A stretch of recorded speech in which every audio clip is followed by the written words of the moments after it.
बिस्मिल्लाहिर्रहमानिर्रहीम। Dear students, अस्सलाम वालेकुम। Welcome to English grammar world. आज हम second lesson using the scientific method की एक्सरसाइज करने जा रहे हैं। पहले हमने उसका इंट्रोडक्शन और उसका एनालिसिस देखा था। अब उसके बाद हम जो है इसकी एक्सरसाइज करने जा रहे हैं। इसके क्वेश्चंस के बारे में देखते हैं। पहला क्वेश्चन है, how the scientific method helped us in our fight against disease. ये हमारा पहला क्वेश्चन है कि साइंस ने बीमारियों के ख़िलाफ़ हमारी किस तरह मदद की है। पास्ट में क्या होता था, that mostly babies died due to diseases from their first birthday।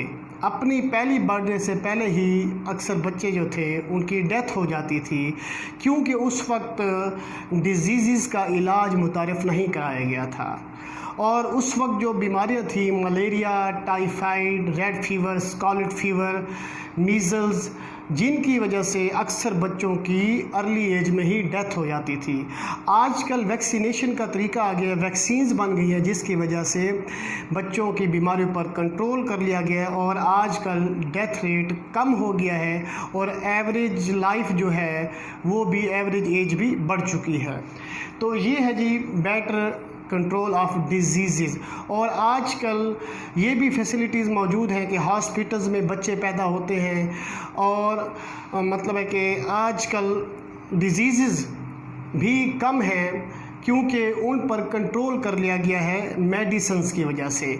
अच्छी से अच्छी मेडिसिन भी अवेलेबल हैं और हम फाइट कर सकते हैं डिजीज़ के ख़िलाफ़। ये है इसका पहला क्वेश्चन। दूसरे क्वेश्चन की तरफ चलते हैं। Write a note on the better sanitary condition available in our cities today and compare them with what they were like 100 years ago।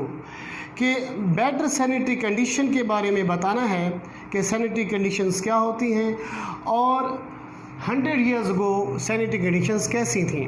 अगर हम 100 साल पहले की बात करें, 100 years ago विलेजेस के अंदर जो गलियां थी वो अनपेव्ड थी, अनपेव्ड स्ट्रीट्स थी और कूड़ा करके जो था गार्बेज वो गलियों में पड़ा रहता था और जो सैनिटरी सिस्टम यानी सेवरेज सिस्टम जो है वो भी बेटर नहीं था और आउटडोर टॉयलेट्स आम थे, पूरा ड्रेनेज थी, नालियों में पानी खड़ा रहता था। लेकिन आफ्टर 100 years आज के दौर में जो है सैनिटरी कंडीशंस बेटर हो गई हैं। आजकल सैनिटरी डिपार्टमेंट्स बन गए हैं, जिसकी वजह से सेवेज सिस्टम बेहतर हो गया है और आजकल आउटडोर टॉयलेट्स भी ख़त्म हो गए हैं और गलियां पेव्ड हैं और सैनिटरी कंडीशन बेहतर हो चुकी है। ये 100 साल और आज का कंपैरिजन है। उसके बाद आगे चलते हैं कि what are the sanitary conditions in our villages today and how would you improve them. अगर विलेजेस की बात की जाए, सिटीज़ में काफ़ी हद तक निज़ाम बेटर हो गया है। आउटडोर टॉयलेट्स भी नहीं हैं और सीवेज सिस्टम भी बेहतर है और गार्बेज भी लोग गलियों में नहीं फेंकते, उसके लिए भी स्पेशल डिपार्टमेंट बना दिया गया है। इसी तरह से अगर देखा जाए विलेजेस को, आज 100 साल गुजरने के बावजूद भी देहातों के अंदर गलियां जो हैं वो तंग हैं और अनपेव्ड हैं, नैरो स्ट्रीट्स हैं वहाँ पे और अनपेव्ड हैं और गार्बेज आज भी आपको गलियों में पड़ा हुआ मिलता है। तो ये विलेजेस और सिटीज़ का कंपैरिजन यहाँ पे किया गया। उसके बाद नेक्स्ट क्वेश्चन है, how has the scientific method helped us in the production and preservation of foods. कि साइंटिफिक मेथड ने खुराक को प्रोड्यूस करने में और उसकी प्रिजर्वेशन करने में किस तरह हमारी मदद की है। पास्ट में मुख्तलिफ़ तरीके से लोग मतलब खुराक को प्रिजर्व करते थे, क्योंकि उस वक्त फ्रीज़र नहीं थे, फ्रीजिंग सिस्टम नहीं था और लोग साल्टिंग करके, पिकलिंग करके लोग फूड को प्रिजर्व करते थे और प्रोडक्शन के लिहाज से मतलब है कि हमें जो खुराक थी मुनासिब मिकदार में मिलती थी। आजकल वाफर मिकदार में खुराक मिलती है। हम किसी भी मौसम में आजकल हमें हर किस्म की सब्ज़ियां, हर किस्म के फल मिल जाते हैं, ईज़िली वो अवेलेबल हैं। वो किस वजह से, क्योंकि प्रोडक्शन सिस्टम अब काफ़ी बेटर हो चुका है और उसके साथ साथ फ्रीजिंग का सिस्टम आ गया है। फ्रीजिंग करके हम चीज़ों को कई दिन तक महफूज कर लेते हैं, प्रिजर्व कर लेते हैं और उनको इस्तेमाल कर सकते हैं। तो इस तरह काफ़ी हद तक प्रोडक्शन और प्रिजर्वेशन बेटर हो चुकी है। उसके बाद अगला क्वेश्चन है हमारा, we are now generally less fearful than our ancestors. What were our ancestors afraid of? कि हम अपने आबाओ अजदाद की निस्बत कम खौफज़दा क्यों हैं, उसकी वजह क्या है, और हमारे आबाओ अजदाद किस चीज़ से खौफज़दा थे। हमारे आबाओ अजदाद जो थे वो सुपरस्टिशंस का शिकार थे। यानी सुपरस्टिशंस यानी तोहमात, वहम जिसको हम कहते हैं। कोई चीज़ विदाउट रीज़न हम उसको अपने माइंड में बिठा लेते हैं, ठीक है। जैसे कि ब्लैक कैट, अगर काली बिल्ली ने रास्ता काट लिया तो काम सही नहीं होगा, ठीक है। नंबर 13, अगर किसी का नंबर 13 आ गया है तो जी ये तो नंबर सही नहीं है। और अगर मतलब है कि ब्रोकन मिरर हो गया, अगर आईना टूट गया है, शीशा कांच टूट गया है, तो ये अपशगुन है और कुछ ना कुछ बुरा होने वाला है। तो ये सुपरस्टिशन थी और उन सुपरस्टिशन पे बिलीव किया जाता था।